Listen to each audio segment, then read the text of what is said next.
Hello दोस्तों, मैं गोविंद। आज आपको मैं एक नए चार्जर और बैटरी को जल्दी से जल्दी कैसे चार्ज करें और एक ट्रांसफार्मर चार्जर जो कि धीमे धीमे बैटरी को चार्ज करता है और एक इलेक्ट्रिक चार्जर, तीनों तरह के चार्जरों के बारे में इस वीडियो में बात करूंगा। तो हमें कौन सा चार्जर सबसे बढ़िया और बेस्ट रहेगा, या हमें कौन से चार्जर से हमें बैटरी चार्ज करनी चाहिए, और हमें अधिक लाइफ के लिए बैटरी चलानी है तो किस चार्जर से हमें चार्ज करनी चाहिए। इसमें मैं तीनों चार्जरों की डायग्राम बनाऊंगा। डायग्राम के जरिए आपको समझाऊंगा चार्जरों के अंदर क्या क्या कंपोनेंट्स लगे होते हैं। इलेक्ट्रिक चार्जर के अंदर कौन से कंपोनेंट्स होते हैं, ग्रेविटी चार्जर जो होता है उसके अंदर क्या कंपोनेंट्स डालने होते हैं, और हमारे पास ट्रांसफार्मर में प्राइमरी सेकेंडरी ट्रांसफार्मर होता है उसके अंदर हम क्या कंपोनेंट्स डालें कि हमारा चार्जर काम सही से करे।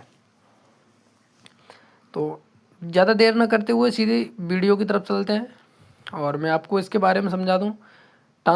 अभी फ़िलहाल 3 प्रकार के चार्जर यूज़ में ज़्यादातर लिए जाते हैं।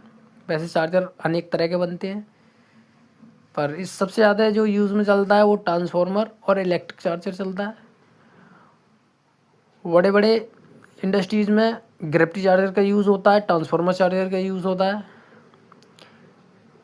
तो हमें सबसे बेस्ट ट्रांसफार्मर चार्जर लगता है और वो चलता भी अच्छा है।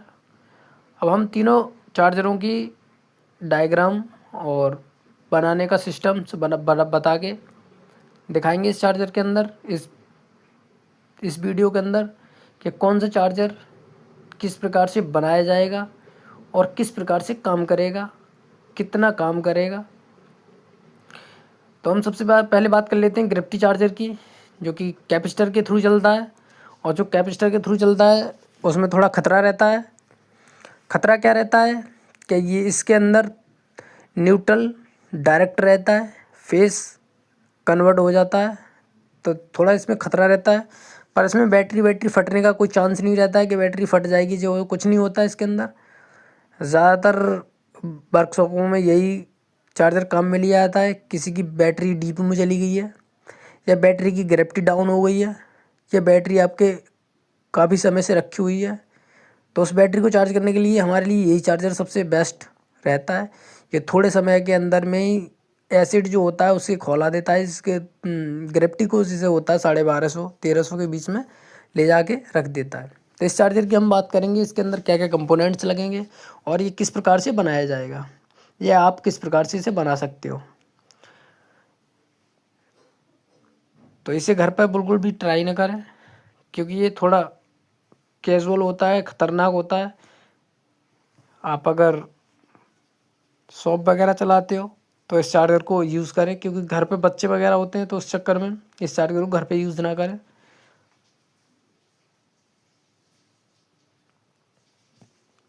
तो इस सबसे पहले मैं इस चार्जर की बात कर लेता हूँ, ये कितनी बैटरी को चार्ज कर सकता है। तो ये एक बैटरी से लेकर के 5 बैटरी तक इस चार्जर से हम चार्ज कर सकते हैं एक बार में। इस चार्जर से यानी कि 12 वोल्ट से 16 वोल्ट यानी कि 60 वोल्ट तक ये वोल्ट चार्जर काम करता है।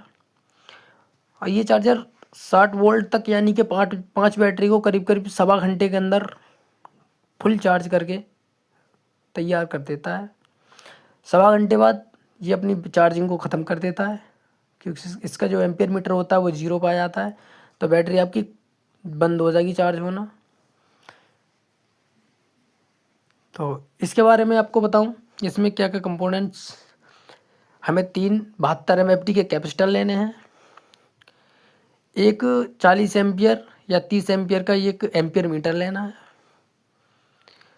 एक डायोड रेक्टिफायर प्लेट लेनी है हमें। एक प्लेट लेनी है जिसके अंदर 16 डायोड, 18 डायोड या 20 डायोड, अपनी इच्छा से 16 से अधिक होने चाहिए या 16 होने चाहिए। इस प्लेट के अंदर 6 से 10 या 6 से 4 के डायोड होने चाहिए या लगाने चाहिए, क्योंकि यह डायोड 4 एम्पियर और 4 से 10 एम्पियर के बीच में काम करता रहता है। तो इस डायोड को हम ज़्यादातर यूज़ में लेते हैं क्योंकि 6010 का डायोड थोड़ा अच्छा होता है और अच्छा काम करता है। तो सबसे पहले बात मैं करता हूँ आपसे कि एम्पियर मीटर के अंदर दो टर्मिनल आउटपुट टर्मिनल होते हैं। उसमें कोई सा किसी पे भी लगा दो, क्योंकि जो मैग्नेट लोड आएगा जब वो आपका एम्पियर उठ के जाएगा। अगर हम बात करें एक बैटरी की इसकी, तो एम्पियर मीटर की एक बैटरी, तो एक बैटरी पे ये चार्जर 0.5 एम्पियर के समथिंग ये लोड देता है। इसकी बात करें हम 4 बैटरी की, तो 4 बैटरी पर ये करीब करीब 9 एम्पियर 10 एम्पियर लोड आता है इसके ऊपर। अब इसके बाद हम बात करते हैं इसकी 5 बैटरी की, तो इसका 16 एम्पियर लोड और 17 एम्पियर के बीच में इसका लोड 5 बैटरी पर रहता है। अब हम बात करते हैं इसके डायोड जो होता है, डायोड रेक्टिफायर जो लगा हुआ होता है वो करंट को एक तरफ ही जाने देता है, दूसरी तरफ से लौटने नहीं देता है। तो इसलिए डायोड को हमें हर इलेक्ट्रॉनिक पार्ट्स में यूज़ करना पड़ता है, चाहे वो मोबाइल, लैपटॉप, कोई भी आइटम हो, इलेक्ट्रिक का आइटम, कुछ भी इलेक्ट्रिक आइटम अगर यूज़ कर रहे हैं तो उसके अंदर डायोड सर्किट हमारे पड़ा हुआ लगा हुआ मिलेगा। चाहे वो गाड़ी हो, गाड़ी के अंदर चार्जर सर्किट लगा होता है, वो उसमें भी डायोड वगैरह कुछ भी आइटम लोगे आप उसमें डायोड का प्रयोग होगा। डायोड के रूप बन जाते हैं, जैसे कि रेक्टिफायर के थ्रू हो जाएगा, एवीआर के थ्रू हो जाएगा। कभी कभी छोटे कंपोनेंट्स में डायोड मोबाइलों में और भी चीज़ों में यूज़ होता है तो वो छोटा होता है। तो इसी तरह हमारा डायोड होता है। डायोड करंट को फिल्टर करता है, प्लस एक दिशा से दूसरी दिशा में जाने नहीं देता है। इसके एक तरफ से आया उस दिशा में वापस नहीं जाएगा। तो ये चीज़ हमें अच्छे से समझ लेनी चाहिए, डायोड किस प्रकार काम करता है और डायोड क्या होता है। अगर आपको डायोड के बारे में नॉलेज लेनी है तो मेरी दूसरी वीडियो है, उसमें जाएं आप, और डायोड के बारे में आप समझ सकते हो कि डायोड कैसे काम करता है। अब इसके कनेक्शन की मैं बात करूं तो इसका जो कनेक्शन डायोड प्लेट के ऊपर जो कनेक्शन करना है और कैपेसिटर के कनेक्शन करने हैं, तो आपने डायग्राम के हिसाब से कनेक्शन देख रखे होंगे कि हमें एक एक वायर तीनों का इसके डायोड के कॉमन पे लगाना है और न्यूट्रल वाला वायर ले जा करके एक डायोड के कॉमन पे लगाना है, और हमारा एक एक वायर कैपेसिटर का बचेगा, उन तीनों को इकट्ठा करना है, उसे ले जा करके अपने फेस में यूज़ करना है। हमें फेस में या न्यूट्रल में किसी में भी वो यूज़ कर लेना है, उससे कोई भी फ़र्क नहीं पड़ता है। दूसरी बात, आपके लिए एक चीज़ और, क्या इसके अंदर से 2 आउटपुट निकलेंगे, और आउटपुट जो निकलेंगे उस चीज़ के बारे में भी आपको बता देता हूँ कि सबसे पहले हम इसके माइनस पॉइंट की बात कर लेते हैं। माइनस जो निकलता है उसे हम डायरेक्ट ही निकाल देंगे और उसे हम अपनी जो बैटरी होगी उस पर यूज़ में ले लेंगे। तो अब उसके प्लस की बात करें तो उससे प्लस का वो जो वायर निकालेंगे वो हम एम्पियर के एक टर्मिनल पे ले जाएंगे, उससे कसने के बाद में दूसरे टर्मिनल से आउटपुट करके बैटरी पे अपने प्लस पे लगा देंगे, यानी पॉजिटिव पे उसे लगा देंगे, एक नेगेटिव एक पॉजिटिव। हमारे पास इस चार्जर की वीडियो कंप्लीट हो चुकी है। अब हम बात करते हैं इसकी, तो फिर मैं एक बार आपको दोहरा देता हूँ कि इसके अंदर 12 वोल्ट से 60 वोल्ट तक, चाहे एक बैटरी, 2 बैटरी, 3 बैटरी, 4 बैटरी, चाहे 5 बैटरी, एक एक करके लगा के चार्ज कर लो, चाहे पाँचों एक बार में लगा के चार्ज कर लो सीरीज़ में। ये बैटरी आपकी 16 वोल्ट पे काम करेगा, 12 वोल्ट टू 16 वोल्ट। कितनी भी बैटरी हो अपने पास में, जो लोग बैटरीज की दुकान करते हैं उनके पास ये चार्जर मिलता है। वो कहते हैं अपनी कि बैटरी डीप में चली गई है, तो वो इसी चार्जर से चार्ज करके आपको बैटरी दे देते हैं। आपका इन्वर्टर फिर अच्छे से कार्य करना स्टार्ट कर देता है। इस चार्जर का प्रयोग ज़्यादातर वर्कशॉपों में लिया जाता है, जैसे कि ई रिक्शा वर्कशॉप, जहाँ भी वर्कशॉप होगा ई रिक्शा का वहाँ काम में ले लिया जाएगा, या 4 बैटरी से ज़्यादा कहीं भी यूज़ के लिए आता है, जैसे फास्ट चार्जिंग के लिए पावर बैंक होती है, फास्ट चार्जिंग किया जाता है, तो इसी चार्जर का यूज़ लिया जाता है। ये 1 से सवा घंटे में करीब करीब फुल बैटरी चार्ज करके 12 वोल्ट की खड़ी कर देता है। अब बात करते हैं हम ट्रांसफार्मर चार्जर कैसे काम करता है और क्या होता है। ये एक ट्रांसफार्मर चार्जर आप लोगों को पता होगा, सेकेंडरी और प्राइमरी 2 वाइंडिंगों के ऊपर ये काम करता है। इसके अंदर इंसुलेशन लगा हुआ होता है, सेकेंडरी से प्राइमरी टच नहीं होती है, प्राइमरी से सेकेंडरी टच नहीं होती है।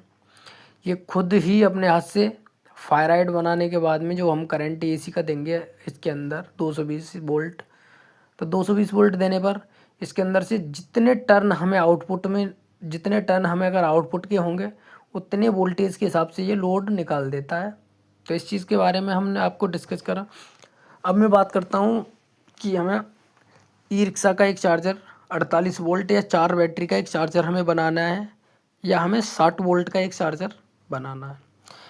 तो मैं सबसे पहले बात करूंगा आपको 60 वोल्ट का जो चार्जर बनाना है या 48 वोल्ट का चार्जर बनाना है। तो इसके अंदर हम सबसे पहले बात आती है इसके अंदर तार, कि इसके अंदर क्या गेज डालें, कितना वेट डालें और कैसे बनाएं। तो आज मैं आपको इसकी एक डायग्राम से एल्युमिनियम में इसका एक डायग्राम बना के दिखाऊंगा। एल्युमिनियम का ट्रांसफार्मर होगा। हम बात करेंगे 7 नंबर फर्मा, और कॉइल की लंबाई रहेगी हमारी 3.5 इंची, और पत्ती हमारी होगी 7 नंबर, 7-3 का हमारा फर्मा होगा। तो अब हम बात करते हैं इसके अंदर 7-3 के फर्मे में टर्न और गेज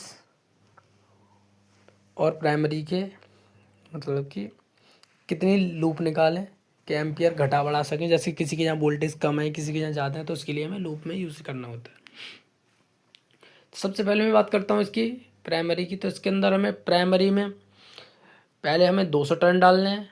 200 टर्न डालने के बाद में 13 की एक लीड निकालनी है, फिर 13 की एक लीड निकालनी है, फिर 13 की एक लीड निकालनी है, फिर 13, फिर 13, फिर 13, फिर 13, यानी कि 8 लीड टोटल 13 की निकाल लेनी है, जो कि हमारी रोटरी पर काम करेगी। अब मैं आप लोगों को इस चीज़ के बारे में बता दूं, ये रोटरी पर जो काम करेगी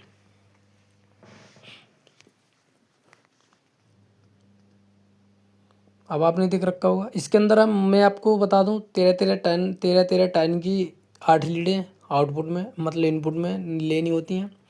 उसके बाद मैं आपको इसका गेज और वेट बता देता हूँ। प्राइमरी में वेट किया जाता है 3.5 इंची का अगर हमारे पास फर्मा है तो उसमें 480 ग्राम और 490 ग्राम के बीच में हमारा वेट जाएगा। और इसके अंदर SWG की बात करूँ मैं तो SWG हमारा 16 नंबर। आप गलती से भी 17 नंबर और 18 नंबर या 15 नंबर का प्रयोग ना करें। 17 नंबर से चार्जर ट्रांसफार्मर जो होता है वो हीट होता है, क्योंकि उसके अंदर वैल्यूएशन जो बनती है, इलेक्ट्रॉन जो बनते हैं पैदा होते हैं वो कमज़ोर पड़ जाते हैं, क्योंकि सेकेंडरी की जो पावर होती है वो अधिक होती है खींचने की। तो इसलिए वो अंदर से हीट होता है, हीट होते होते होते होते वो जल जाता है। इसलिए 16 नंबर का प्रयोग करें। 16 नंबर में क्या होता है कि उसका जो डायग्राम है उसके हिसाब से ये पावर देता है, लोड के हिसाब से दम लगाता है, तो ये चार्जर कभी भी जलने की संभावना में नहीं आता। ये ज़्यादातर चार्जर 16 नंबर से। इस प्रकार से आप चार्जर बनाओगे, इतने टर्न डालोगे इस प्राइमरी में, तो आपका चार्जर बेटर काम करेगा, कभी भी जलने की शिकायत नहीं आएगी। जिन लोगों के ई रिक्शा के चार्जर जल जाते हैं उन लोगों को ये वीडियो बहुत अच्छे से देखनी है। अब मैं बात करता हूँ इसके मतलब कि सेकेंडरी की टर्न्स। सेकेंडरी के अंदर मान लो कि हम कागज़ ग्लास पेपर का इंसुलेशन लगाते हैं, पैकिंग, जिसे हम ग्लास पेपर का पैकिंग चढ़ाने के बाद में कॉइल के ऊपर, उसके बाद हम सेकेंडरी के टर्न्स डालते हैं। अगर हमें 16 वोल्ट का चार्जर यानी कि 60 वोल्ट का चार्जर बनाना है तो हमें 71 टर्न डालने हैं, 71 या 72 अपनी स्वेच्छा से। और हमें 48 वोल्ट यानी कि 4 बैटरी पे अगर हमें ये चार्जर चार्ज करनी है बैटरी, जब इसके अंदर हम क्या डालेंगे तब 58 से 61 टन इसके आउटपुट में डालेंगे हम। 58 टन अगर इसके आउटपुट में हम डाल रहे हैं तो ये 17 एम्पियर से लेके 21 एम्पियर के बीच में चार्जर चलेगा। अब चार्जर 21 एम्पियर कैसे चलेगा, जैसे आपके यहाँ 230 वोल्टेज आउटपुट इनपुट आ रहे हैं तो ये 21 एम्पियर जाएगा। अगर आपके यहाँ 220 वोल्टेज आ रहे हैं तो ये 18 एम्पियर रह जाएगा। अगर आपके यहाँ 210 वोल्ट या 215 वोल्टेज आ रहे हैं 17-17.5 एम्पियर ये आउटपुट में निकालेगा, 1 नंबर रोटरी के 1 नंबर पॉइंट पर। फिर अपने पास ऑप्शन होता है रोटरी से घटाने बढ़ाने का, तो वो हम अपने यूज़ में ले लेते हैं। अब हमारे पास बात आती है आउटपुट की, क्या आउटपुट में गेज। अब इसके अंदर जो गेज डालना है हमें वो भी मैं आपको बता देता हूँ। इसके अंदर गेज की बात करूँ मैं तो इसके अंदर हमें 12 नंबर गेज यूज़ करना है। 12 नंबर गेज में क्या होता है कि इसकी लेंथ की, वायर की जो लेंथ होती है फुल हो जाती है। आप 13 नंबर कभी भी यूज़ ना करें, 13 नंबर पतला हो जाता है क्योंकि बैटरी का जो बैकअप होगा वो वापसी मार देगा, 13 नंबर हीट हो जाएगा, बस्ट हो जाएगा। 10 नंबर हमारे पास पड़ेगा नहीं और 11 नंबर मोटा हो जाता है। तो ज़्यादातर हम 11 नंबर की जगह 12 नंबर यूज़ में लेते हैं। और 12 नंबर हमारा तार इसके अंदर बहुत बेटर काम करता है। चार्जर ट्रांसफार्मर 24 घंटे हमारा काम कर सकता है। 24 घंटे तक अगर हम इसी यूज़ में लें तो 24 घंटे सेट पे सेट हटाएगा, यानी कि जो 4 बैटरी चार्ज करी, फिर 4 बैटरी से हटाया, फिर 4 बैटरी से हटाया, यानी 24 घंटे के अंदर ये 6 घंटे में एक सेट चार्ज कर देता है। 5 साढ़े 5 6 घंटे में ये बैटरी हटा देता है, फुल चार्ज कट करके खड़ा हो जाता है। इसके अंदर एक सेंसर कट लगाया जाता है। जो लोगों को मिस्त्री भाइयों को पता नहीं होता है, उसे सेकेंडरी में नहीं लगाया जाता, उसे प्राइमरी और सेकेंडरी दोनों में अटैच किया जाता है। ये प्राइमरी का जैसे ही लोड, सेकेंडरी का जैसे ही लोड 0 होगा वैसे ही प्राइमरी को ट्रिप करके खड़ा कर देगा। तो इस प्रकार से इस वीडियो को मैंने आपको समझाया है। इसमें 610 का 16 डायोड का हमें एक डायोड प्लेट लगानी होगी। और इसके अंदर मैं बता दूं आपको, ट्रांसफार्मर 2 साल 3 साल 4 साल जैसे आपकी बिजली की खपत है उस प्रकार से एल्युमिनियम का चल जाता है, कॉपर का तो फूकता ही नहीं है। खैर, और आप इसी प्रकार से ट्रांसफार्मर बनाओगे तो आगे के लिए अच्छा रहेगा। और अगर मेरी वीडियो आपको अच्छी लगती है या अच्छी लगी तो चैनल को सब्सक्राइब करें और लाइक करें। आप लाइक नहीं करते हो, लाइक करोगे तो मेरा मोटिवेशन बढ़ेगा। मैं ऐसी ही वीडियो और बनाऊंगा और डालूंगा चैनल पर। आप देख रखा होगा ये 6 से 10 का डायोड कार्ड है। ये डायोड कार्ड के ये डायोड प्लेट है। इसके अंदर 16 डायोड लगे हुए हैं, कॉमन और नेगेटिव और पॉजिटिव। इस चीज़ को आपने देख रखा होगा, नेगेटिव पॉजिटिव इसके अंदर मेन होता है, इसी चीज़ का ध्यान रखना है। और आप लोगों को इस चार्जर की अगर फुल वीडियो या आपने कॉल बंद